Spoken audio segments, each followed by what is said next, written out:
Selamat siang dan shalom. Kita sangat bersuka cita oleh karena Tuhan telah memberkati kita dari pagi hingga siang. Dan bila mana kita berdoa siang hari, mendoakan apa yang sudah kita lakukan sepanjang hari ini, pasti Tuhan akan sempurnakan. Haleluya. Mari kita dengarkan lagu pujian sebagai lagu pembuka kita.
Haleluya, mari kita berdoa. Kita undang Ibu Pendeta Didi Simatupang pimpin kita dalam doa.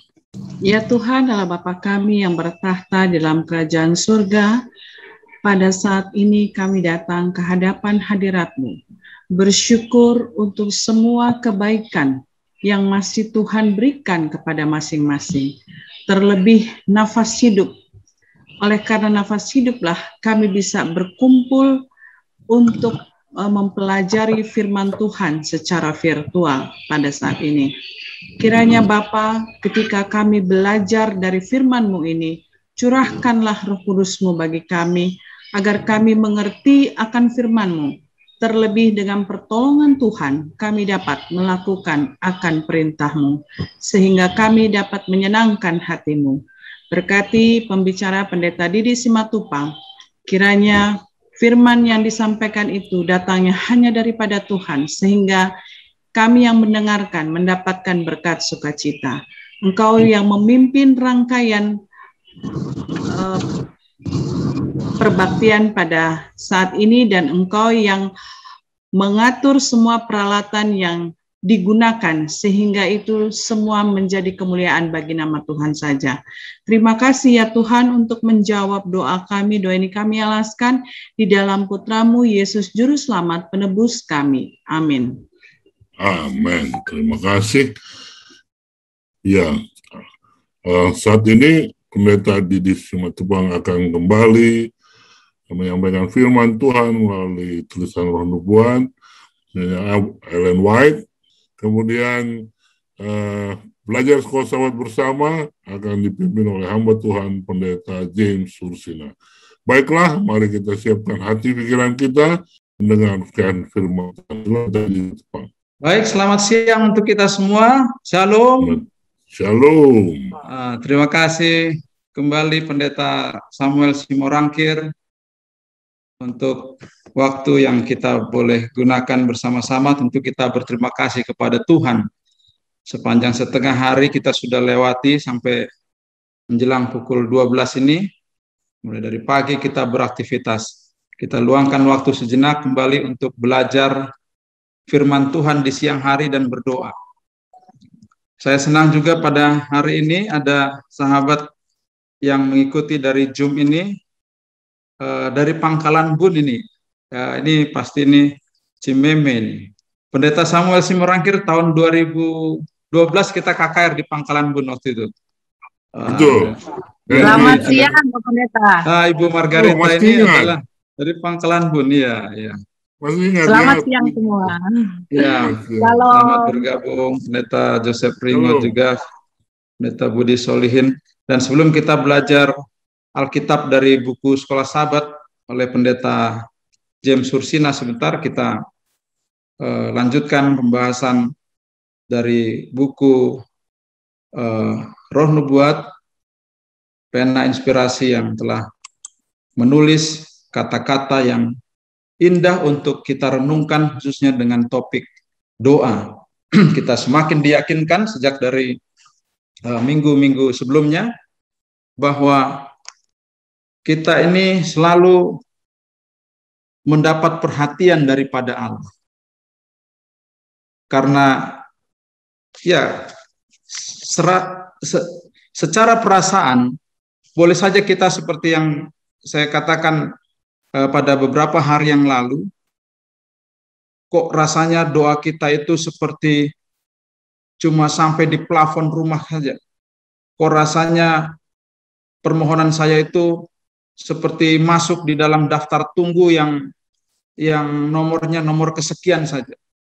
Tetapi kita sudah dikuatkan untuk beberapa hari ini bahwa Yesus pengantara kita itu, Dia mempersembahkan doa kita itu, bahkan kalau tidak sempurna pun Dia akan sempurnakan untuk disampaikan kepada Bapa di surga. Jadi kita tidak perlu merasa kecil hati kalau kita rasa apa yang kita sampaikan permohonan kita kepada Tuhan sepertinya kok belum ada respon daripada Allah untuk menjawab ataupun memberikan pencerahan tentang pertanyaan barangkali yang kita sampaikan kepada Allah. Intinya kita tetap percaya, tetap mengimani bahwa Allah selalu menjawab doa dan permohonan yang kita sampaikan. Saya akan membagikan layar ini untuk pelajaran pada hari ini.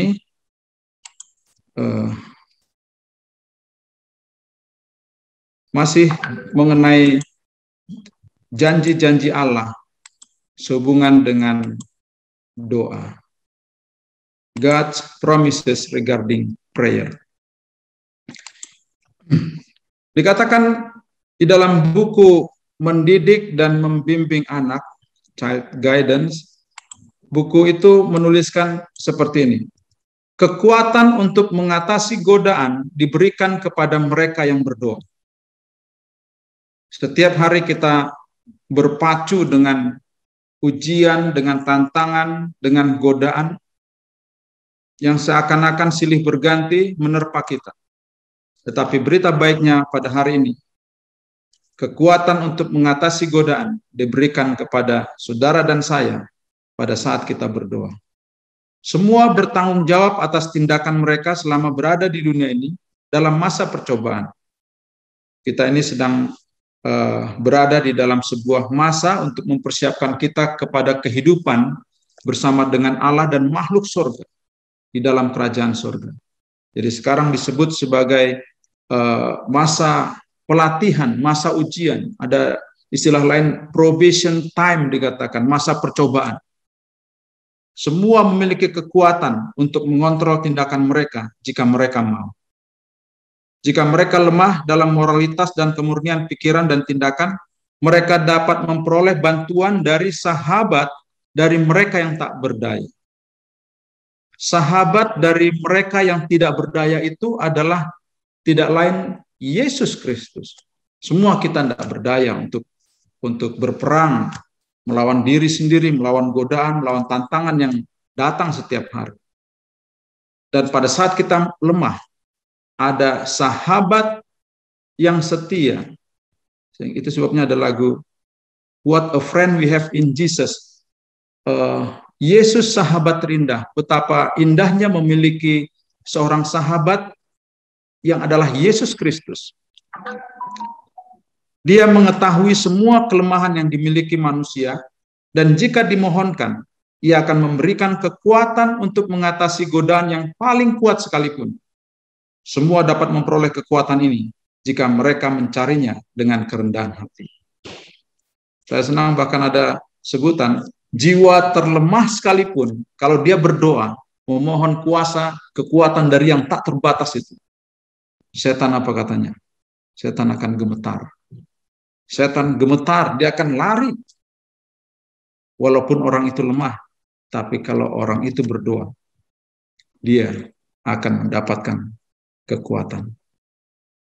Kemudian Tuhan menjawab doa kita. Ini dari buku yang lain, buku Nasihat kepada Gereja, jilid 1 halaman 120 dan 121. Kita akan lihat sebentar.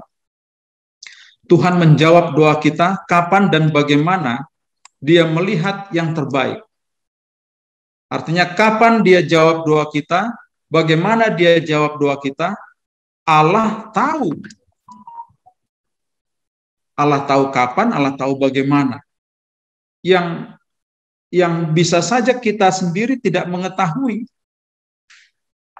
Setiap orang suci yang datang kepada Allah dengan hati yang benar dan mengirimkan permohonan jujurnya kepadanya melalui iman akan mendapatkan jawaban doanya. Iman kita tidak boleh lepas daripada janji Tuhan.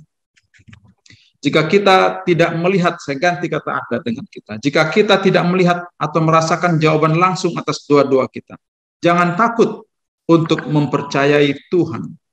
Tetap percaya kepada Allah. Andalkan janji pastinya. Kemarin kita sudah baca dalam Matius 7 ayat 7. Mintalah maka akan diberikan kepadamu, carilah maka kamu akan mendapat, ketoklah maka pintu akan dibukakan bagimu. Jangan takut untuk percaya kepadanya. Andalkan janji itu dan terus setia untuk datang kepadanya. Dikatakan Tuhan terlalu bijak untuk berbuat salah. Dan terlalu baik untuk menahan hal baik dari orang-orang kudusnya yang berjalan dengan benar. Saya aminkan ini.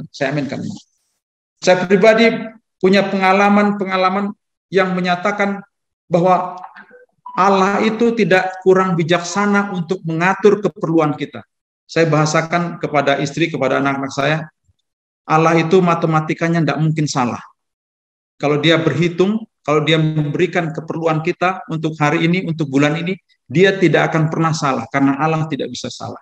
Jadi, sekiranya ada hal yang terjadi, katakanlah kita sampai kekurangan, atau sampai kita susah untuk beberapa periode waktu misalnya, pasti ada yang salah di pihak kita, bukan di pihak Tuhan, saya katakan. Karena Allah terlalu bijak untuk berbuat salah. Tidak mungkin Allah berbuat salah. terlalu baik untuk menahan hal yang baik dari orang kudusnya. Allah pernah berfirman, jangan menahan kebaikan dari orang yang patut untuk menerimanya. Sedangkan Allah saja katakan begitu kepada kita, nasihati begitu kepada kita. Mana mungkin dia yang terlalu baik itu, dia akan tahan berkat yang harus menjadi bagi orang yang berjalan dengan setia kepadanya. Manusia berbuat salah, dan meskipun permohonannya disampaikan dari hati yang jujur, dia tidak selalu meminta hal yang baik untuk dirinya sendiri atau yang akan memuliakan Tuhan. Ini yang seperti dikatakan di buku Yakobus. Mungkin kamu meminta sesuatu dan tidak kamu terima-terima juga karena mungkin kamu salah berdoa. Barangkali yang kau doakan itu justru untuk membuatmu susah. Artinya kalau dikabulkan itu bukan untuk kebaikan, tapi justru untuk keburukan dirimu. Dan Tuhan tahu itu, Allah tahu itu. Jadi kita bisa saja salah dalam berdoa. Karena boleh saja itu justru untuk apa? Untuk mencelakai atau untuk bukan untuk kebaikan bagi diri kita. Jika demikian, Bapa kita yang bijak dan baik mendengar doa kita dan akan menjawab. Terkadang segera, tetapi Dia memberi kita hal-hal yang terbaik untuk kita dan bagi kemuliaannya. Jadi, kapan Dia akan menjawab doa, kemudian bagaimana Dia menjawab doa, kita serahkan saja kepada Allah. Kita yakinlah, Allah itu tidak akan pernah salah, dan Allah itu tidak akan mau untuk menahan berkat atau kebaikan yang patut untuk diterima oleh orang-orang yang mengasihinya. Tugas kita hanya apa? Berdoa, datang kepadanya, percaya. Dan dengan hati yang jujur kita sampaikan permohonan kita dengan iman. Tuhan memberi kita berkat, jika kita dapat melihat ke dalam rencananya, kita akan melihat dengan jelas bahwa Dia tahu apa yang terbaik bagi kita dan bahwa doa kita akan dikabulkan. Tidak ada yang menyakitkan Dia berikan. Justru berkat yang kita butuhkan menggantikan sesuatu yang kita minta yang mungkin saja tidak baik untuk kita atau yang membahayakan kita. Ini tadi. Jadi kalaupun kita berdoa dan kita salah meminta, Allah itu bisa ganti sesuatu yang justru menjadi apa? Menjadi kebaikan. Menjadi kebaikan. Saya teringat dengan pengalaman yang saya baca di dalam sebuah ilustrasi khotbah, dan saudara-saudara mungkin sudah sering juga mendengar ini. Seorang anak sedang antri obat, dia sudah berjalan jauh dari tempatnya, melintasi bukit perjalanan ke kota, kemudian ibunya itu sakit malaria. Anak ini bergegas lari, setelah dia sampaikan resep obat di apotek, kemudian dia duduk, begitu nama ibunya dipanggil, dia langsung datang ke loket. Dia terima obat. Karena begitu semangatnya untuk memberikan obat ini kepada ibunya, dia setengah berlari ya, sambil jalan cepat lari untuk semangat sampai di rumah. Sementara dia pergi dari apotek itu, di ruangan apotek itu sedang galau, sedang kacau. Karena ternyata obat malaria masih ada di situ. Dan obat yang diberikan walaupun dengan kemasan yang sama ternyata adalah desinfektan. Obat yang kita tahu sekarang sering digunakan untuk membasmi apa? Virus atau membasmi kuman. Waduh, kita salah kasih obat, kata petugas di dalam rumah sakit atau klinik tersebut. Pimpinan dokter katakan, mari kita berdoa. Kita harus berdoa bagaimana caranya supaya ibu itu tidak sampai meminum obat itu, dan kita tunggu mujizat Tuhan. Mereka berdoa, Tuhan kami minta maaf, kami salah memberi obat. Seorang ibu sedang terancam nyawanya di sana kalau obat itu sampai kepadanya karena anaknya yang membawa. Kami tidak tahu di mana dia. Mau dikejar mungkin tidak tahu kemana. Sementara sang anak dengan semangat pergi pulang. Karena berlari begitu tersandung batu. Jatuh dia, pulang. Obat itu terlempar dan pecah.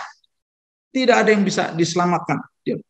Dalam hatinya dia, aduh, gimana ini? Apa Tuhan tidak tahu ibu saya ini sedang butuh obat cepat? Saya sudah berlari, sudah pergi, sekarang obatnya pecah lagi. Kemudian dia pergi kembali ke sana, ke klinik atau ke apotek. dengan takut-takut dia bilang, mohon maaf, obat yang saya terima tadi, saya bawa pulang cepat-cepat, tapi saya jatuh, obatnya pecah. Tumpah semuanya. Dan apa yang di dalam rumah sakit, di dalam apotek itu, dalam hati, puji Tuhan, ternyata tidak jadi obat itu sampai diminum oleh ibu itu. Dan itu adalah jawaban doa. Lihat itu, kita pikir yang terjadi adalah sebuah masalah, tetapi justru itu adalah sesuatu yang terbaik yang terjadi karena Tuhan tahu apa yang terbaik lebih daripada apa yang anak itu tahu atau apa yang kita tahu. Saya melihat bahwa jika kita tidak merasakan jawaban langsung atas doa-doa kita, kita harus berpegang teguh pada iman kita. Tidak membiarkan ketidakpercayaan masuk, karena itu akan memisahkan kita dari Tuhan. Jika iman kita goyah, kita tidak akan menerima apapun darinya. Keyakinan kita pada Tuhan harus kuat. Dan ketika kita sangat membutuhkannya, berkat akan turun ke atas kita seperti hujan deras. Jadi jangan biarkan ketidakpercayaan atau keraguan-raguan itu sampai memisahkan kita dari keyakinan kita daripada Allah. Masih ingat Hawa dengan tipu muslihat daripada setan yang menyerupai ular. Akhirnya dia apa? Dia ragu-ragu kepada Allah. Keyakinannya kepada kata-kata Allah yang mengatakan jangan makan. Akhirnya jadi apa? Jadi jatuh. Tapi kalau kita yakin, kita tetap berpegang teguh kepada Allah. Karena memang kita harus kuat memegangnya. Justru kita akan diberkati. Dan berkatnya itu bukan, ya saya senang lagu itu. Aku dengar berkat yang tercurah itu. Kalau nggak salah begini. Bukan sekedar tetesan, tapi curahan berkat, berkat yang limpah. Aku rindukan sangat, bukan sekedar tetesan, tapi curahan berkat. Berkat Tuhan itu bukan sekedar tetesan-tetesan sedikit, tapi seperti hujan deras tercurah berkat itu bagi mereka yang tetap teguh untuk berpegang kepadanya. Allah memberi hikmat jawaban atas doa. Sedikit lagi, Allah telah memberi kita janji. Jika ada di antara kamu yang kurang hikmat, biarlah dia memohon kepada Allah yang memberi kepada semua orang dengan murah hati dan dengan tidak membangkit-bangkit, dikatakan kalau di Alkitab, dengan tidak marah. Itu akan diberikan kepadanya. Dalam perintah Allah, mereka yang memikul tanggung jawab harus sering bertemu bersama untuk saling berunding dan berdoa dengan sungguh-sungguh untuk kebijaksanaan yang hanya Allah sendiri yang dapat berikan. Sampaikan masalahmu kepada Allah secara bersatu. Artinya kalau kita bekerja secara kelompok, sampaikan masalah kita kepada Allah dengan roh persatuan. Berbicaralah lebih sedikit. Banyak waktu yang berharga yang hilang dalam pembicaraan yang tidak membawa terang. Biarlah saudara-saudara bersatu dalam puasa dan doa, memohon hikmat yang telah Allah janjikan untuk diberikan secara bebas. Dan yang terakhir, sebelum kita akhiri, rahmat Kristus tersedia bahkan sebelum kita berdoa. Bahkan sebelum doa diucapkan, kasih karunia dari Kristus keluar untuk memenuhi kasih karunia yang bekerja pada jiwa manusia. Dari perumpamaan Tuhan Yesus, halaman 206. Ya, ini paralel sekali dengan Mazmur 139 ayat 4. Bahkan sebelum lidahku mengeluarkan perkataan, sesungguhnya semuanya telah Engkau ketahui, ya Tuhan. Mari kita datang kepada Tuhan, menggunakan saat-saat teduh pribadi untuk meminta kekuatan menghadapi pencobaan, godaan. Pada saat kita memerlukan hikmat dan kebijaksanaan, kita minta kepadanya, dia akan berikan. Saat kita memerlukan sesuatu, kita sampaikan dengan kerendahan hati, dengan iman kita, dan percaya bahwa Tuhan akan berikan. Dan dengan caranya Tuhan, dengan bagaimananya itu Tuhan yang tahu. Tugas kita hanya apa? Berserah kepadanya.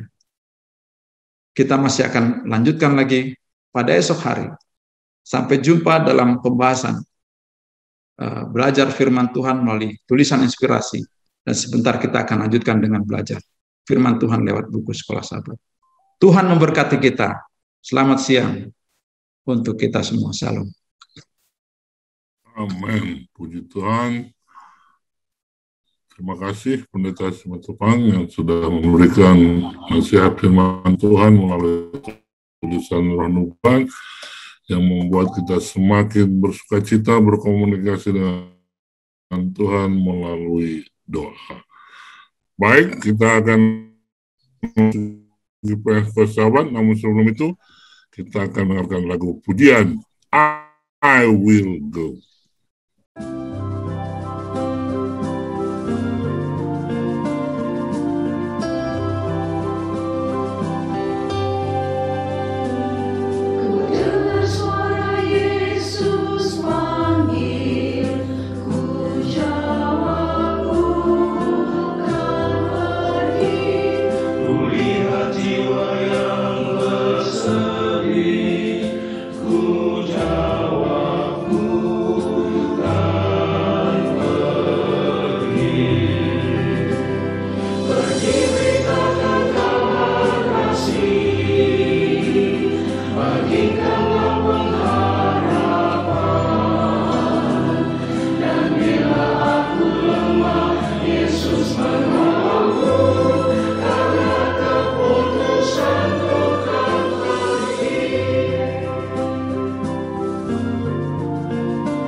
Kita berdoa.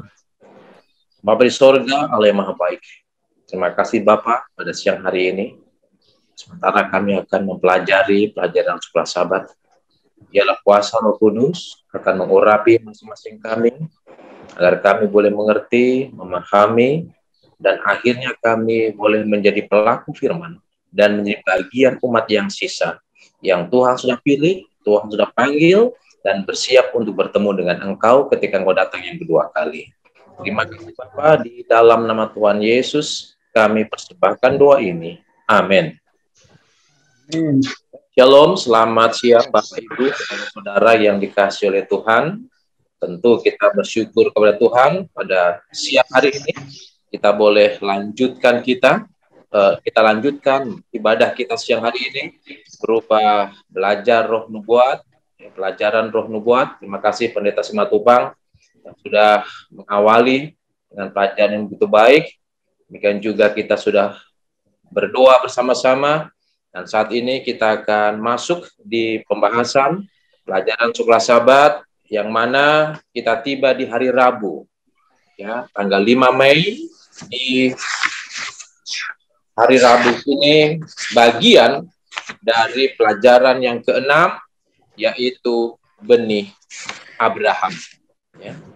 Baik, judulnya adalah umat yang sisa atau biasa disebut dengan the remnant. Ya, the remnant atau umat yang sisa.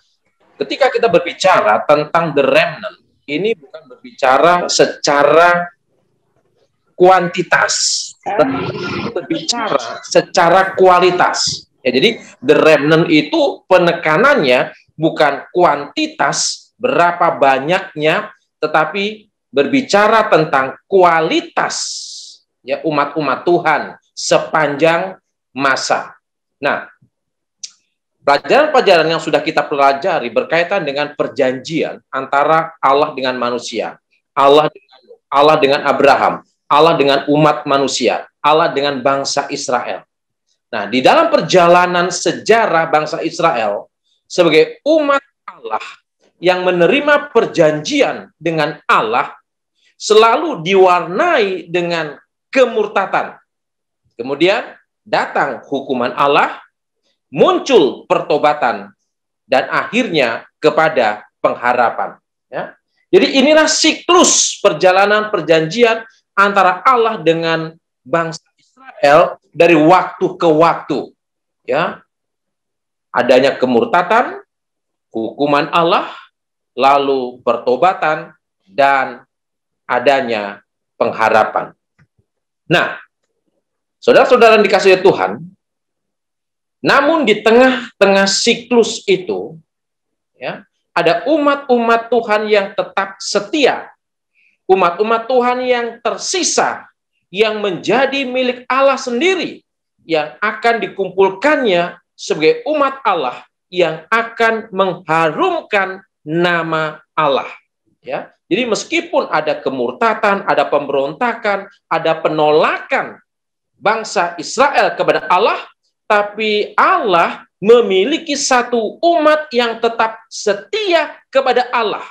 Meskipun jumlahnya kecil, tapi mereka memang dipilih oleh Allah, dipanggil oleh Allah, dikumpulkan sendiri oleh Allah sebagai umat kesayangan Allah, di mana mereka inilah yang akan membawa nama harum Allah dari waktu ke waktu. Kalau kita belajar dari Alkitab yang kita pegang saat ini, maka kita dapati bahwa dari zaman ke zaman, dari waktu ke waktu, Allah mempunyai umat yang sisa. Ya, dari waktu ke waktu Allah mempunyai the remnant, di mana kualitas umat itu sama dari zaman ke zaman. Kita sudah belajar tentang Nuh. Ya, Nuh adalah umat yang sisa pada zamannya. Dia dipilih oleh Allah melalui kasih karunia Allah. Kita sudah pelajari waktu yang lalu. Kemudian, kalau kita baca dalam Yesaya 1 ayat 9, pada zaman Nabi Yesaya, Allah juga punya umat yang sisa, umat yang tinggal. Ya. Kemudian kalau kita baca di dalam 2 Raja-Raja 19 ayat 2, pada zaman Raja Hizkia, Tuhan juga mempunyai umat yang sisa, umat milik Allah. Ya. Dalam zaman Nabi Yeremia 23 ayat 3, Allah juga punya umat yang sisa, umat kesayangan Tuhan. Zaman Nabi Sefanya, ya, Sefanya 3 ayat 12-13. Ya, kembali Alkitab mencatat bahwa Allah juga memiliki umat yang masih tersisa atau umat yang masih tinggal. Nah, jadi sejarah mencatat bahwa dari zaman ke zaman, dari waktu ke waktu, secara khusus Allah memiliki umat yang sisa secara kualitas iman.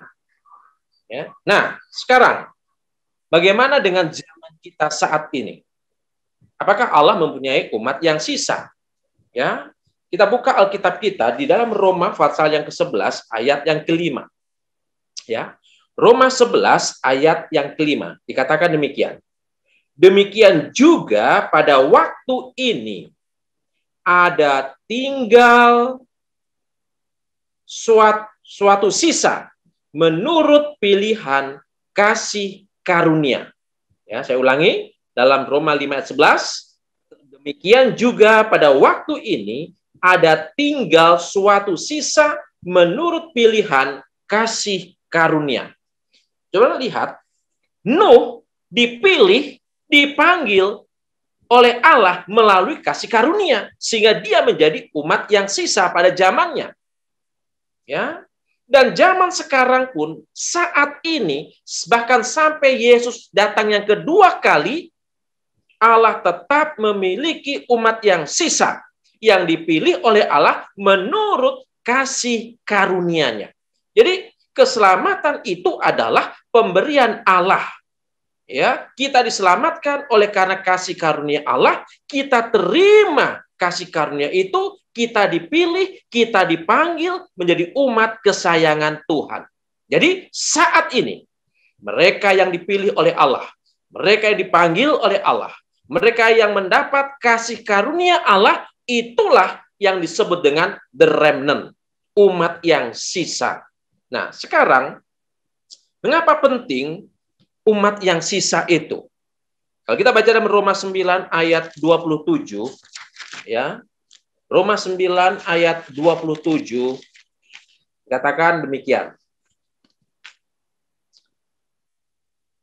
Dan Yesaya berseru tentang Israel, sekalipun jumlah anak Israel seperti pasir di laut, namun hanya sisanya akan diselamatkan. Ya, hanya sisanya yang akan diselamatkan. Apa artinya? Artinya bahwa hanya umat yang sisa, umat yang tinggal, umat yang bertahan saja yang akan diselamatkan. Ya, tidak semua orang akan selamat. Tapi hanya yang tinggal, hanya yang sisa sajalah Alkitab katakan mereka yang akan selamat. Bapak, Ibu, saudara-saudara kekasih dalam Tuhan, sekarang yang menjadi pertanyaan adalah apa ciri umat yang sisa itu? Ya, apa cirinya umat yang sisa itu supaya kita bisa mengenal siapa mereka itu? Baik, kalau kita kembali ke dalam Alkitab kita, ya, di dalam 1 Raja-Raja pasal yang ke-19, ya. 1 Raja-Raja pasal 19 ayat yang ke-14. Ini adalah kisah pengalaman Nabi Elia ketika dia berada di Gunung Horeb, ya. Dia sudah mengalahkan para Baal-Baal, ya, lalu dia lari, kemudian dia tinggal di Gunung Horeb. Kenapa dia sembunyi? Lalu Tuhan datang kepada dia, apa kerjamu di sini? Kenapa kamu lari? Kenapa kamu takut? Ya. Lalu di dalam ayat 14, saudara perhatikan apa jawaban dari Nabi Elia. Dikatakan demikian. Jawabnya, aku bekerja segiat-giatnya bagi Tuhan Allah semesta alam, karena orang Israel meninggalkan perjanjianmu. Saudara perhatikan, bangsa Israel meninggalkan, melalaikan, melupakan, ya, perjanjianmu, meruntuhkan mezbah-mezbahmu dan membunuh nabi-nabimu dengan pedang. Hanya aku seorang dirilah yang masih hidup dan mereka ingin mencabut nyawaku. Saudara lihat kondisi pada zaman Nabi Elia. Ya, banyak orang-orang Israel yang sudah melangkahi, melanggar perjanjiannya dengan Allah dengan menyimpang penyembahan kepada Allah lain. Ya, Elia katakan hanya tinggal aku sendiri yang hidup, yang setia di hadapanmu. Tapi apa kata Tuhan? Di ayat yang ke-18, ya, ayat 18. Perhatikan. Tetapi aku meninggalkan, menyisakan, ya, 7.000 orang di Israel, yakni semua orang yang tidak sujud menyembah Baal dan yang mulutnya tidak mencium dia. Ya, jadi dari sekian banyaknya orang Israel, Alkitab katakan ada 7.001 termasuk Elia yang menjadi umat yang sisa, menjadi umat yang tinggal setia kepada Allah, di mana mereka tidak sujud menyembah Baal, tidak sujud menyembah ilah, dan mulutnya tidak mencium dia. Nah, saudara-saudara kekasih dalam Tuhan, sejak awal pertentangan antara Kristus dengan setan adalah masalah penyembahan, di mana iblis ingin disembah sama seperti Allah. Alkitab katakan bahwa setan itu ingin menyamai yang maha tinggi. Dia ingin sama seperti Kristus, di mana dia juga ingin disembah sebagaimana Allah disembah. Dan ini menjadi pertentangan hingga hari ini, yaitu pertentangan antara Kristus dan iblis kepada siapa kita menyembah atau berbakti. Nah, di dalam ayat ini, bahwa umat yang sisa, umat yang setia, umat yang masih tinggal adalah umat-umat Tuhan yang tidak menyembah Baal. Umat-umat Tuhan yang tidak mencium Baal. Kalau sudah baca dalam Hosea 13 ayat 2, ya, biasanya patung itu dibuat oleh manusia, kemudian mereka akan berbakti, menyembah, dan mencium Baal itu. Jadi Baal itu sebagai wujud kasih mereka kepada Baal, maka mereka harus mencium Baal buatan tangan manusia. Ya. Nah, umat-umat Tuhan yang setia, ya, mereka tetap tidak akan menyembah dan mencium Baal-Baal itu. Umat Tuhan yang tetap setia. Kalau saya boleh meminjam istilah yang dipakai oleh Nyonya White berkaitan dengan itu adalah mereka tetap berdiri teguh walaupun sekalipun langit runtuh. Ya, mereka tetap berdiri teguh walaupun langit runtuh sekalipun. Jadi inilah ya tanda daripada umat-umat Tuhan, umat-umat yang sisa yang tetap setia kepada Tuhan. Baik, lanjutnya adalah apa tujuan Tuhan memilih umat yang sisa itu? Ya, apa tujuannya Tuhan memanggil dan memilih umat yang sisa itu? Pelajaran sahabat kita memberikan 3 tujuan Allah. Yang pertama adalah umat yang sisa itu sebagai alat Allah untuk menyatakan kemuliaannya di antara bangsa-bangsa di dunia. Ya, Yesaya 66 ayat 19. Jadi Allah memiliki umat yang sisa, di mana umat yang sisa ini dipakai oleh Allah untuk menyatakan kemuliaannya di antara bangsa-bangsa yang ada di dunia ini. Yang kedua, tujuan umat yang sisa yang dibentuk, yang dipilih oleh Allah adalah agar orang lain boleh bergabung dengan umat yang setia, umat yang sisa, dan menyembah Allah semesta alam. Zakaria 14 ayat 16. Ya, jadi dengan adanya umat yang sisa ini, maka diharapkan ada orang-orang lain, ya, domba-domba yang masih ada di luar kandang ini boleh bergabung bersama-sama dengan umat yang sisa, dan mereka akan menyembah Allah semesta alam, Allah pencipta langit dan bumi. Ya. Dan yang ketiga, tujuan daripada umat yang sisa yang dipilih oleh Allah, 2 Petrus 1 ayat 10, bahwa mereka bisa menjaga panggilan dan pemilihan yang pasti dengan tujuan untuk memasyurkan Allah. Ya, jadi untuk menjaga panggilan itu, ya, bahwa mereka dipilih untuk menjadi satu bukti kepada dunia, ada umat yang sisa, ada umat yang setia meskipun mereka mengalami penganiayaan, mereka mengalami kesukaran, mereka mengalami kesulitan dalam kehidupan mereka, tapi mereka tetap setia dan menjaga panggilan mereka sebagai umat Tuhan. Sekarang, apa gaya hidup umat yang sisa? Ya, tadi di dalam Roma 11 ayat 5 bahwa pada zaman ini, ya, masih ada umat yang sisa. Saat ini ada orang-orang yang khusus dipanggil oleh Allah menjadi umat yang sisa, menjadi the remnant itu. Nah, sekarang apa ciri mereka? Bagaimana gaya hidup mereka? Ini penting. Ya, bagaimana gaya hidup umat yang sisa di akhir zaman?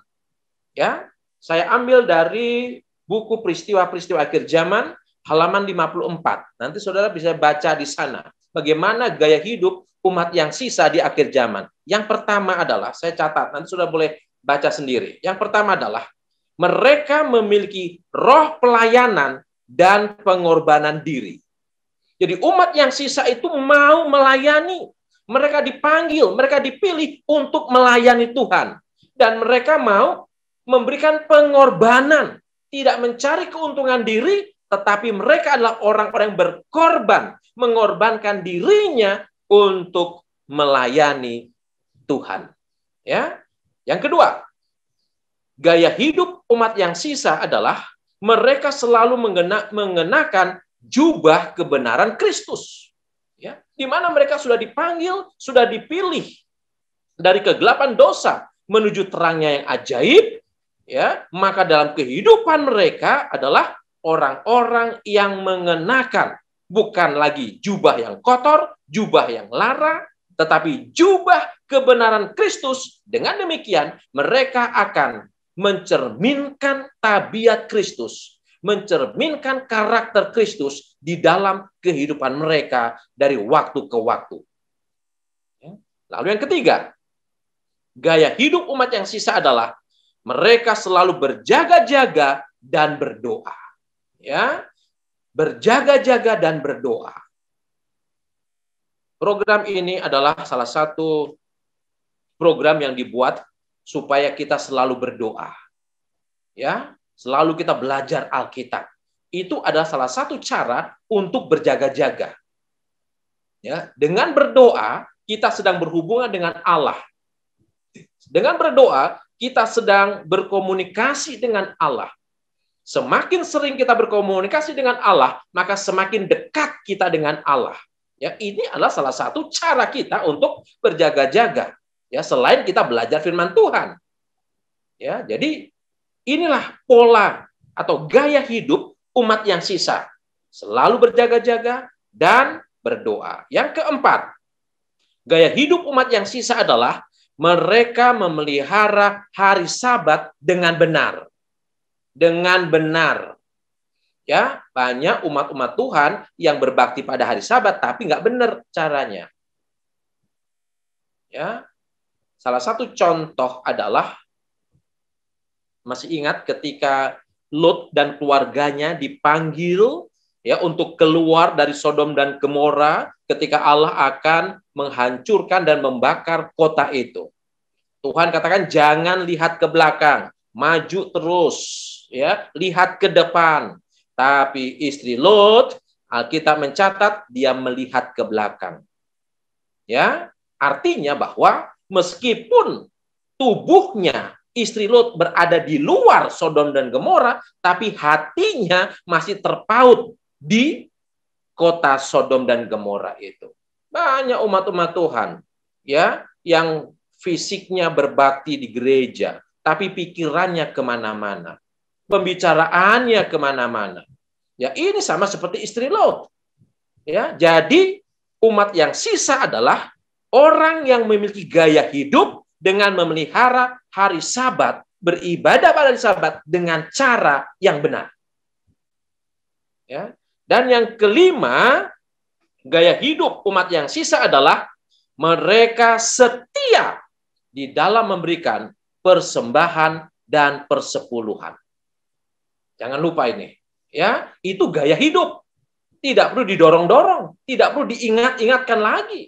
Karena itu sudah menjadi bagian dari kehidupannya, yaitu setia, jujur, bukan hanya setia, jujur dalam memberikan persembahan dan persepuluhan. Banyak orang katakan begini, saya tidak mau memberikan persembahan dan persepuluhan. Nanti disalahgunakan oleh organisasi, dipakai dengan tidak benar oleh organisasi. Saya mau katakan, itu bukan urusan kita. Ya, urusan kita, lakukan perintah Tuhan, kerjakan bagian kita, sisanya biarlah Tuhan yang mengerjakan. Ya, bagian Tuhan biarlah Tuhan yang urus. Bagian kita kerjakan. Kalau Tuhan minta kita untuk memberikan persembahan persepuluhan, kasih kepada Tuhan. Selesai masalah kita, selesai bagian kita. Jadi gaya hidup umat yang sisa adalah mereka setia, bukan hanya setia. Sekali lagi, jujur artinya ya, sesuai dengan apa yang mereka dapatkan. Ya, betul-betul 10% dari semua penghasilan mereka berikan kepada Tuhan. Inilah gaya hidup umat yang sisa itu. Dan yang keenam, gaya hidup umat yang sisa adalah mereka mengadakan reformasi kesehatan.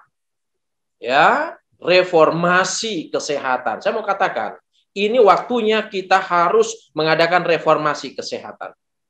Ya, kita jangan lagi gelojoh dengan makanan-makanan yang bisa merusak. Oh, ini kan halal. Oke, halal. Tapi apakah itu menyehatkan? Apakah itu baik untuk tubuh kita? Ya, jadi sudah waktunya kita untuk melakukan reformasi kesehatan. Yang ketujuh, gaya hidup umat yang sisa adalah mereka selalu berpuasa dan berdoa. Ya, jangan lupa untuk berpuasa. Ya, ini adalah hal yang penting yang mungkin seringkali kita lalaikan dalam kehidupan kita. Ya, berpuasa dan berdoa. Gereja kita sudah menetapkan setiap awal triwulan yang baru, doa dan puasa bersama. Tapi itu tidak cukup. Ya, tidak cukup itu. Ya, kita harus punya waktu, punya jadwal tersendiri untuk mengadakan doa dan puasa dalam kehidupan kita yang merupakan menjadi gaya hidup bagi kita. Yang ke-8, gaya hidup umat yang sisa adalah mereka percaya dan bergantung sepenuhnya hanya kepada Allah saja. Ya, mereka percaya dan hidup bergantung hanya kepada Allah saja. Jadi, Bapak Ibu, saudara-saudara kekasihan Tuhan, umat yang sisa masih ada. Kita semua ya sebagai umat-umat Tuhan di akhir zaman ini adalah umat yang sisa, yang dipilih oleh Allah, dipanggil oleh Allah. Biarlah kita menghidupkan gaya hidup umat yang sisa agar dunia mengenal Allah melalui cara hidup kita. Kita bisa memuliakan Allah melalui gaya hidup kita. Dan kita bisa memanggil orang-orang, domba-domba yang masih ada di luar kandang itu melalui gaya hidup kita, agar dengan demikian ketika Tuhan datang yang kedua kali, maka kita bisa diselamatkan. Inilah kesimpulan garis besar konklusi dari pelajaran kita di hari Rabu, yaitu tentang umat yang sisa. Terima kasih. Saya kembalikan kepada Pendeta Simorangkir. Silakan Pendeta. Haleluya. Luar biasa. Kalau kita lihat buku Sekolah hanya 5 menit kita bisa baca. Tapi melalui pertemuan ini secara jelas, gamblang, dan banyak informasi telah disampaikan Tuhan melalui hambanya Pendeta Hursina. Terima kasih. Untuk lagu tutup, kita akan bernyanyi bersama dengan lagu ini. Nanti setelah itu, doa akan kita undang Pendeta Jimmy Lumankun.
Kasih dari Jemaat Jelambar ya.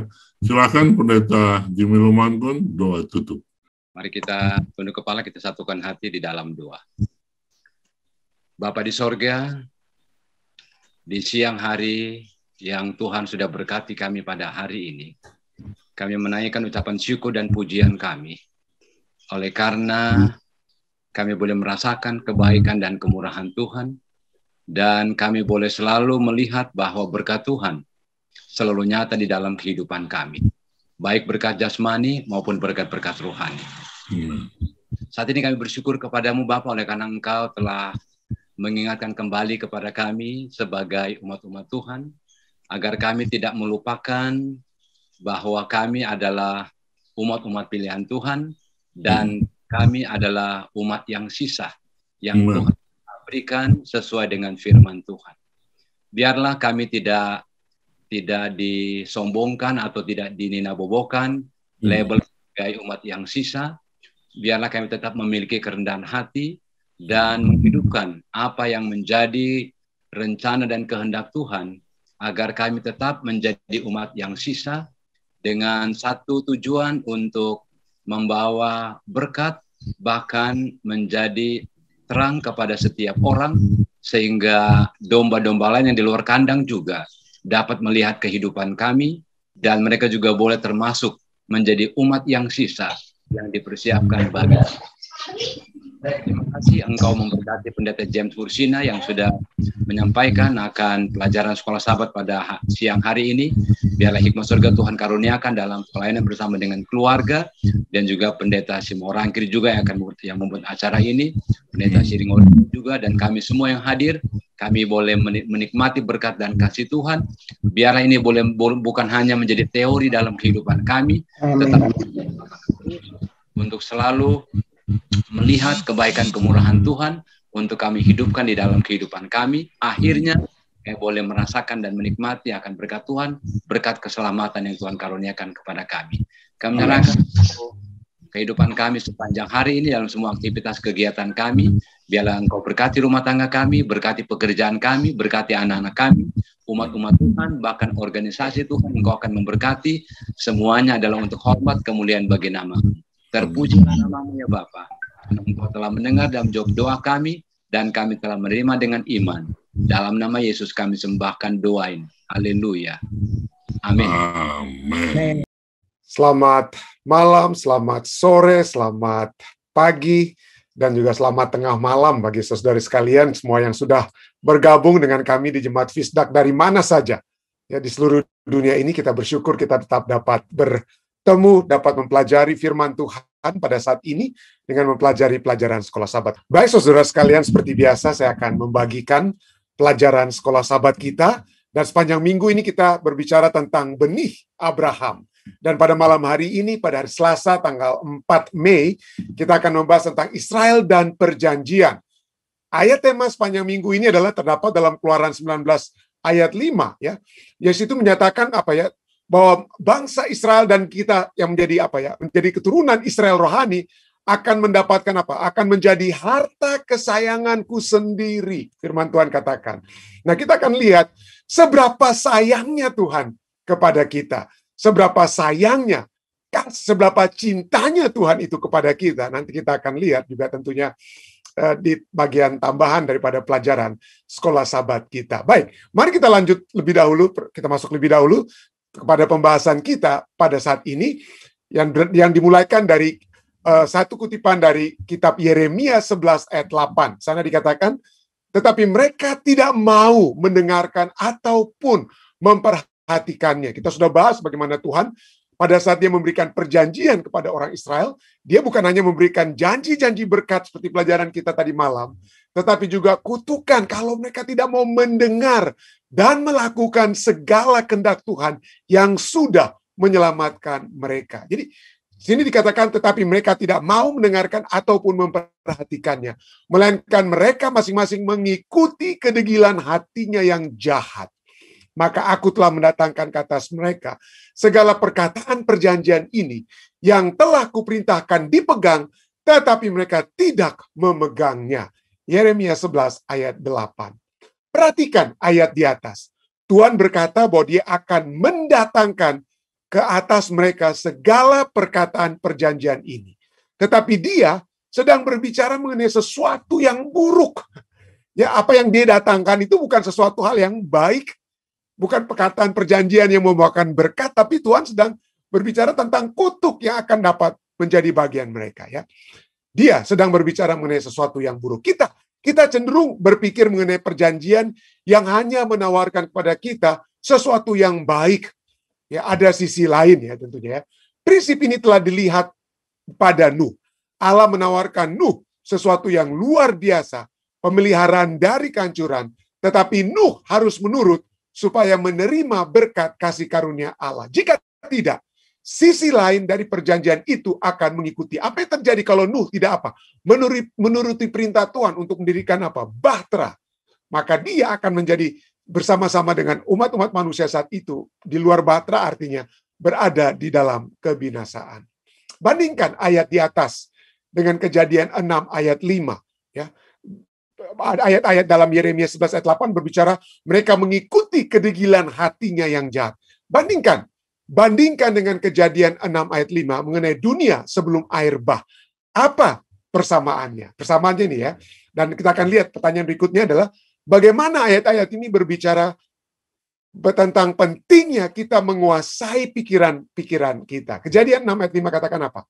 Ketika dilihat Tuhan bahwa kejahatan manusia besar di bumi dan bahwa segala kejahatan atau segala kecenderungan hatinya selalu membuahkan kejahatan semata-mata. Nah, kenapa? Pertanyaan kepada kita adalah apa? Pentingnya kita menguasai pikiran-pikiran kita. Karena pikiran itu ya, bahasa artinya hati kita tidak berpikir ya. Yang berpikir itu adalah otak kita ya. Tetapi keinginan hati itu adalah ungkapan apa ya? Simbolis yang menyatakan keinginan yang kita sudah pikirkan. Ya. Keinginan cinta diri kita. Jadi pusat daripada diri seringkali digambarkan dengan apa? Hati kita ya. Ada di tengah-tengah sini. Jadi itulah gambarannya. Kecenderungan hati itulah pentingnya bagi kita untuk menguasai pikiran kita. Jangan sampai itu membuahkan kejahatan semata-mata. Namun sayang sekali. Secara nasional, bangsa Israel sebagian besar adalah, sejarah bangsa Israel sebagian besar adalah pola kemurtatan yang berulang-ulang. Ya.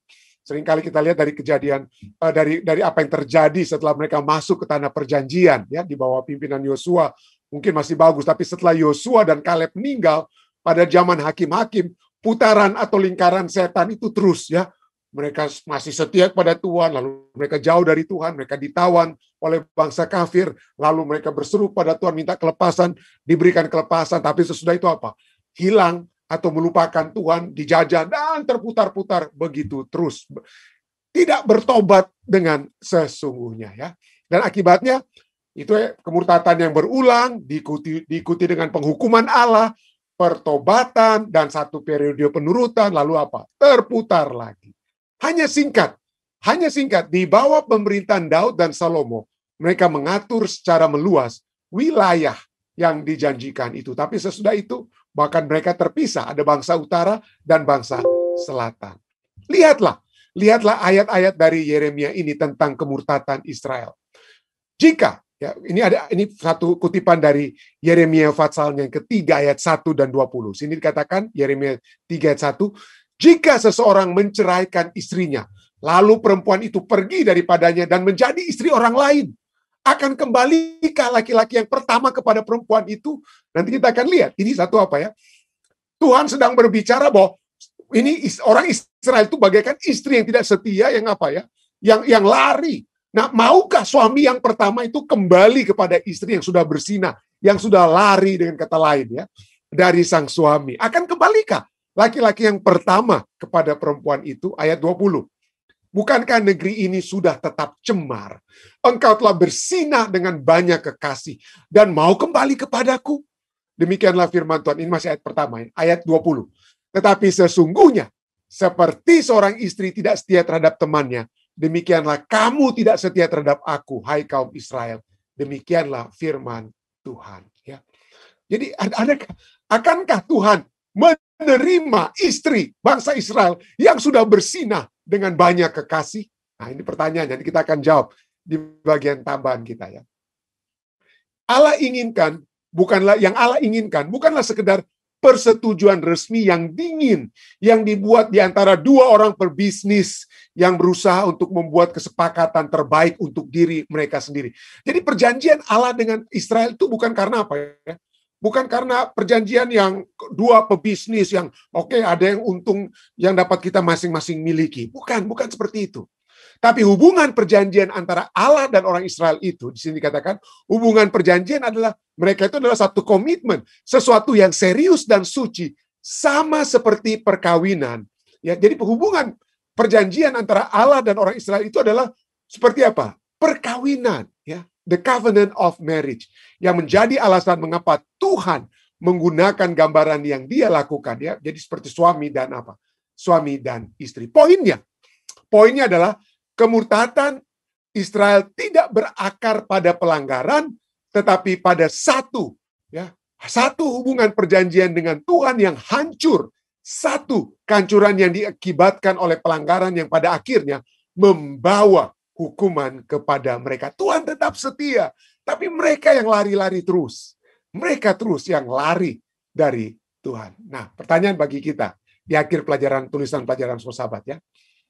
Mengapakah aspek personal dan hubungan begitu penting dalam kehidupan seorang Kristen?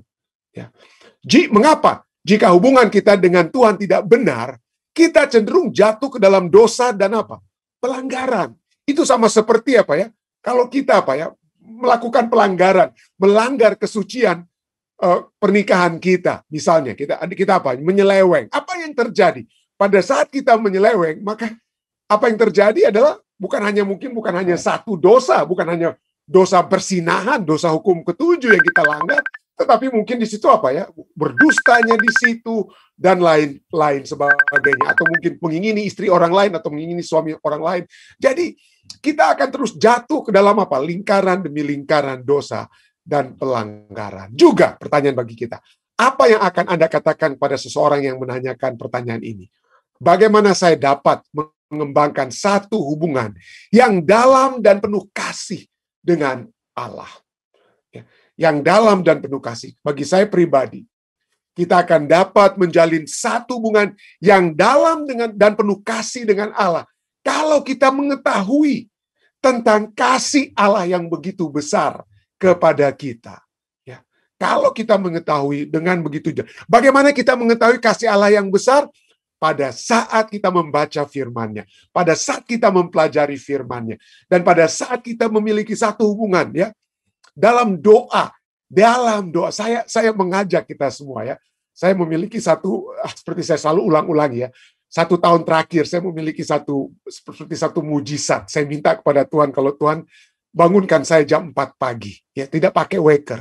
Saya bangunkan saya agar saya memiliki waktu untuk berdoa, dan setiap kali itu saya mintakan, maka setiap pagi jam 4 pagi panjang 1 tahun lebih ini Tuhan membangunkan bagi saya untuk berdoa, dan ini memberikan memberikan satu kekuatan kepada saya secara pribadi. Firman Tuhan yang kita pelajari setiap malam, doa-doa yang kita layangkan, yang kita memberikan satu kekuatan kepada iman kita dengan Tuhan. Dan juga pada saat saya dapat membagikan kepada saudara-saudara. Jadi Anda mungkin tidak harus berkhotbah seperti saya berkhotbah, tapi mungkin Anda dapat berdoa ataupun menulis di wall Facebook sahabat-sahabat Anda, nasihat-nasihat ataupun firman Tuhan yang dapat memberikan kekuatan kepada mereka, atau Anda messenger bicara kepada sahabat-sahabat Anda atau siapa saja, sehingga kekuatan surga itu dapat menjadi bagian Anda pada saat kita membaca firman Tuhan, pada saat kita berdoa, membagikan kasih yang kita sudah terima dari Tuhan, maka kita akan memiliki satu hubungan yang lebih erat dengan Allah yang mengasihi kita. Tapi mari kita lihat pelajaran kita pada saat ini menyatakan bagaimana ada ketidaksetiaan di pihak istri daripada Allah, yaitu di pihak daripada Israel. Kenapa? Karena inilah hubungan yang terjadi antara Allah dan Israel. Perjanjian antara Allah dan umatnya, umat pilihannya Israel, itu bagaikan perjanjian bukan antara master dan budak, tetapi antara suami dan istri. Sayang sekali bahasa Indonesia, misalnya dalam Yeremia 31 ayat 31-32, seakan-akan Allah itu adalah Tuhan kita. Wah, seringkali kalau hubungan itu adalah antara Tuhan dan yang diperhamba, itu seringkali kita tidak suka melihat satu hubungan seperti itu, apalagi di Amerika Serikat, yang mana ada sejarah slavery, perbudakan di Amerika. Orang nggak suka mendengar kata tuan, master, dan hamba. Itu bagaikan satu hal yang alergi orang-orang di Amerika untuk mendengar. Jadi bahasa Indonesianya dalam Yeremia 31:32 seakan-akan berbicara bahwa hubungan antara Allah dan Israel bagaikan tuan dan apa? Hamba. Di sini dikatakan dalam Yeremia 31 ayat 31 dan 32, aku akan mengadakan perjanjian baru dengan kaum Israel dan kaum Yehuda. Bukan, ayat 32, bukan seperti perjanjian yang telah kuadakan dengan nenek moyang mereka pada waktu aku memegang tangan mereka untuk membawa mereka keluar dari tanah Mesir. Perjanjianku itu telah mereka ingkari, meskipun aku menjadi Tuhan yang berkuasa atas mereka. Demikianlah firman Tuhan. Walaupun bahasa aslinya dan Alkitab bahasa Inggris menyatakan dalam Jeremiah 31 ini apa ya? Dikatakan bukan apa? My covenant, perjanjian, ya. Perjanjianku itu telah mereka ingkari, bahasa Indonesianya ayat 32 ya. My covenant which they broke, though, walaupun, meskipun, though I was a husband to them, says the Lord. Meskipun aku menjadi suami dari mereka, demikianlah firman Tuhan. Bahasa Indonesianya katakan apa? Tuhan yang berkuasa atas mereka. Seringkali di Amerika itu kurang suka orang mendengar kata itu. Tapi kata asli dan juga apa? Alkitab bahasa Inggris bukan tentang tuan dan hamba, tuan yang menguasai hamba, tetapi tentang apa? Though I was a husband. Walaupun aku adalah suami dari mereka, kata Tuhan. Dan inilah ya, hubungan antara Allah dan Israel itu adalah hubungan antara apa? Suami istri. Dan pada saat orang Israel tidak setia, maka pada saat ketidaksetiaan itu Allah memiliki hak untuk menceraikan mereka. Tidak heran Yeremia 3 ayat 8-10 berkata, Yeremia 3 ayat 8-10, dilihatnya bahwa oleh karena zinahnya, berzinah ini bangsa Israel dengan bangsa-bangsa lain. Mereka lebih menghormati dan mereka menyembah ilah-ilah bangsa lain. Patung-patung Baal yang mereka sembah. Bukan Allah Israel. Bukan Yahweh yang mereka sembah. Dan itulah perzinahan tersebut ya. Oleh karena zinahnya aku telah menceraikan Israel. Perempuan murtad itu dan memberikan kepadanya surat cerai. Juga demikian itu bukan hanya kepada Israel, kerajaan di utara, tapi juga kepada apa? Kerajaan di selatan, Yehuda. Juga dengan semuanya ini Yehuda, saudara perempuan yang tidak setia itu, tidak kembali kepadaku dengan tulus hati, tetapi dengan pura-pura. Demikianlah firman Tuhan. Jadi bahkan di sini kata-katanya bahwa aku telah apa? Menceraikan Israel. Kenapa? Karena Israel itu kerajaan utara itu Tuhan lepaskan. Mereka sangat-sangat berdosa. Sampai Tuhan bilang, oke, go ahead. Dan pergilah mereka ke penawanan di Asiria di tahun 722 sebelum Kristus ya. Mereka ditawan dan jadilah bangsa yang sisa itu di tanah Israel utara itu orang-orang Samaria. Tetapi orang Yehuda itu apa? Belum sampai apa? Belum sempat diceraikan oleh Allah. Belum sempat diceraikan walaupun mereka juga apa? Tidak setia. Walaupun mereka juga tidak setia ya. Dan Allah mengancam mereka, kerajaan Yehuda ini ya, yang di selatan. Allah ancam, Yeremia 3 ayat 1, ayat-ayat sebelumnya dikatakan, firman-Nya. Jika seseorang menceraikan istrinya, lalu perempuan itu pergi daripadanya dan menjadi istri orang lain, akan kembalikah laki-laki yang pertama kepada perempuan itu? Bukankah negeri ini sudah cemar? Engkau telah berzina dengan banyak kekasih dan mau kembali kepadaku? Jadi Tuhan bertanya. Tuhan bertanya kepada orang di selatan, kerajaan di selatan, kerajaan Yehuda ini, ya. Kamu, saudaramu itu, kerajaan utara itu sudah apa? Sudah aku ceraikan. Mereka sudah pergi ke penawanan di Asiria. Kamu mau ikut yang sama? Mau berzinah yang sama? Apa yang akan terjadi? Akankah aku kembali kepadamu setelah aku memberikan surat cerai kepadamu? Kenapa Allah harus bertanya? Dengan apa ya, seperti memberikan apa, bukan ancaman tapi teguran kepada mereka, karena memang peraturan di zaman perjanjian lama, kalau seseorang sudah bercerai atau menceraikan istrinya karena perbuatan tidak senonoh, maka dia tidak boleh kembali menikah dengan istri yang sudah diceraikan. Ya, kalau Anda membaca ya, Anda membaca Ulangan 24 ayat 1-4. Sana dikatakan apabila seorang mengambil seorang perempuan dan menjadi suaminya, dan jika kemudian dia tidak menyukai lagi perempuan itu, sebab kenapa tidak suka? Sebab didapatinya yang tidak senonoh padanya, Lalu ia menulis surat cerai dan menyerahkan ke tangan perempuan itu, ya. Lalu kemudian perempuan itu pergi, ya, ayat selanjutnya, ya. Lalu jika perempuan itu keluar dari rumahnya dan pergi lagi dari sana, lalu perempuan itu kemudian menjadi istri orang lain, menjadi istri orang yang kedua. Lalu apa yang terjadi? Kemudian orang kedua itu misalnya menceraikan dia, atau ayat 3 katakan, jika laki-laki yang kemudian itu mengambil dia menjadi istrinya itu mati, apa yang terjadi? Ayat 4 katakan apa? Maka suaminya yang pertama yang telah menyuruh dia pergi, yang sudah menceraikan istrinya itu, ia tidak boleh mengambil dia kembali menjadi istrinya setelah perempuan itu apa? Dicemari, setelah dia menikah dengan pria yang kedua. Sebab hal itu adalah kekejian di hadapan Tuhan. Ini hukumnya, ya. Hukum apa? Hukum civil law di dalam kitab Ulangan. Jadi kalau Tuhan bilang kepada orang Yehuda, kalau aku sudah menceraikan engkau, akankah aku boleh kembali menikah dengan engkau? Tapi inilah, ya, walaupun kita lihat Tuhan tidak sempat menceraikan sepertinya, ya. Tuhan ceraikan suku utara, ya.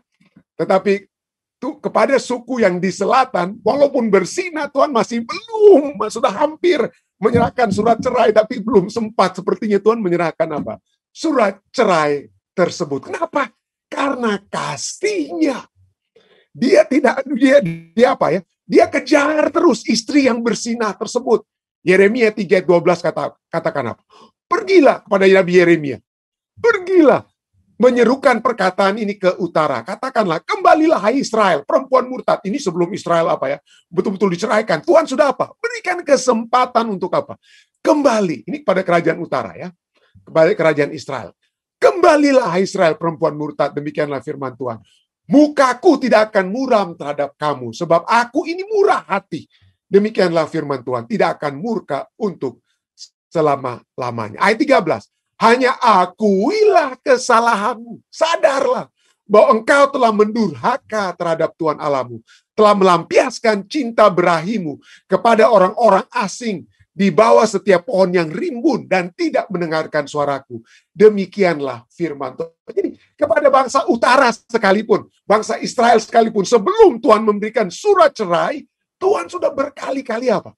Tuhan sudah berkali-kali berteriak kepada mereka untuk apa? Untuk kembali.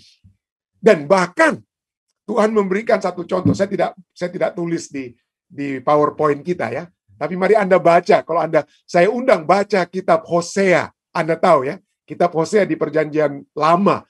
Itu bahkan seorang nabi Tuhan diminta oleh Tuhan untuk mengambil seorang istri yang kemudian bersinah dan apa? Bersinah, tapi suaminya, yaitu Nabi Hosea, terus-menerus memanggil istrinya yang bernama Gomer, ya, yang telah berulang-ulang kali berzina. Nah, Hosea diminta oleh Tuhan, katakan, ambillah perempuan yang apa?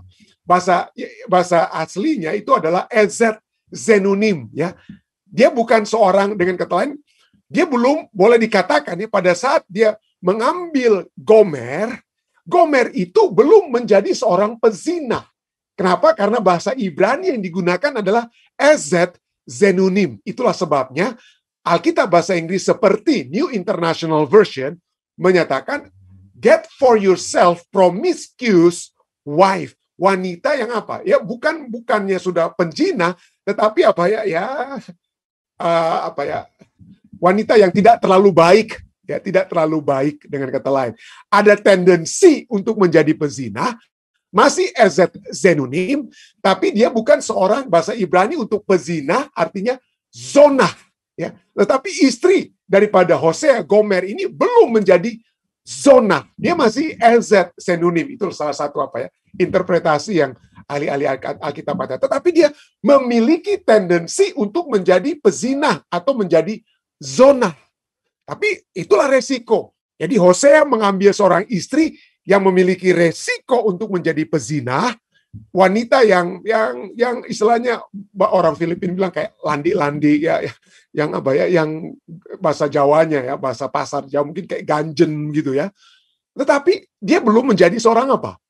Pezina, ya. Tetapi Tuhan, itulah, ya, daripada, ya, orang Israel telah diambil, dan kemudian apa yang terjadi, ya, memang mereka menjadi apa? Betul-betul pezina. Tetapi di dalam kasihnya Tuhan terus-menerus memanggil seperti Hosea yang bolak-balik harus apa?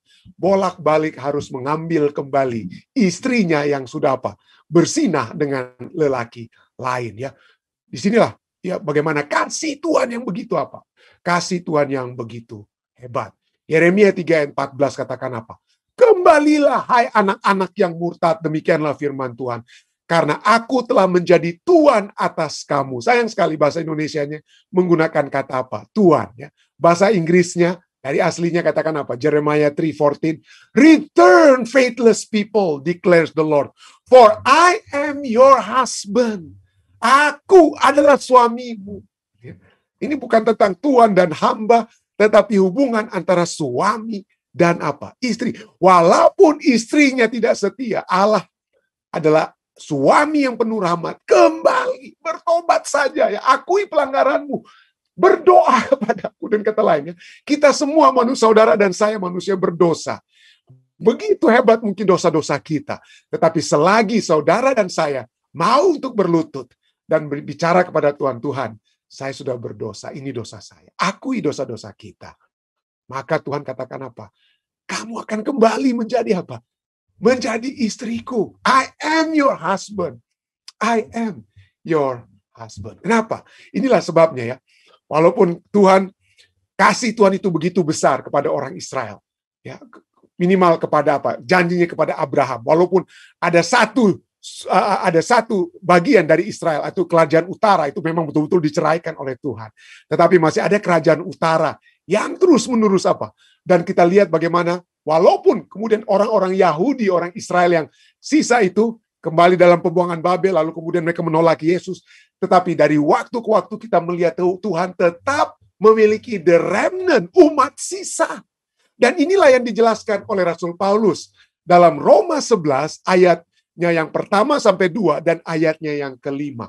Walaupun ya suku ataupun kerajaan selatan, yaitu kerajaan Yehuda, kemudian mereka ditawan di Babel, lalu mereka kembali, lalu Yesus lahir di tengah-tengah mereka, lalu kemudian mereka menolak Yesus. Tapi walaupun mereka sudah menolak, orang-orang Yahudi tetap ada the remnant. Inilah yang Rasul Paulus katakan dalam Roma 11 ayat 1 sampai 2 dan ayat 5. Maka aku bertanya, adakah Allah mungkin telah menolak umatnya? Adakah mungkin Allah betul-betul telah menceraikan? Tidak ada lagi istri Tuhan di dalam dunia ini. Ya, ada. Lalu Rasul Paulus sendiri jawab, sekali-kali tidak. Sekali-kali tidak. Karena aku sendiri pun orang Israel, dari keturunan Abraham, dari suku Benyamin. Allah tidak menolak umatnya yang dipilih. Ayat 5. Demikian juga pada waktu ini ada tinggal suatu sisa menurut pilihan kasih karunia. Jadi walaupun orang-orang Yahudi telah menolak Yesus, akan ada tinggal suatu sisa. Bahasa Inggrisnya, at the present time there is a remnant chosen by grace. Chosen by grace. Jadi ada umat Tuhan yang tetap tetap dijaga. Tetap apa? Dijaga. Kemudian dari itulah sebabnya kita percaya adanya apa ya? Israel rohani. Kita akan pelajari tentang Israel rohani ini ya. Berapa malam yang akan datang kita akan bahas. Tapi inilah poinnya. Tuhan tetap memiliki apa? Sarana untuk menyelamatkan dunia melalui apa? Melalui the remnant. Melalui satu umat sisa. Ya. Walaupun umat sisa itu mungkin seringkali apa ya? Ada anggota-anggota dari umat sisa itu yang lari kiri kanan, tetapi dia selalu ingin mereka berbalik. Kembali dan kembali kepadaku. Tuhan menginginkan kepada masing-masing kita, jika kita telah melakukan dosa yang melawan, yang melanggar, yang menyakiti hati Tuhan dan hati sesama, kembali kepadanya. Dan kalau kita tetap kembali kepadanya, maka kita adalah suatu yang sisa, the remnant, yang telah dipilih menurut kasih karunia Allah. Kiranya pengharapan ini dapat menjadi bagian saudara dan saya. Saya bawa ini dalam nama Yesus.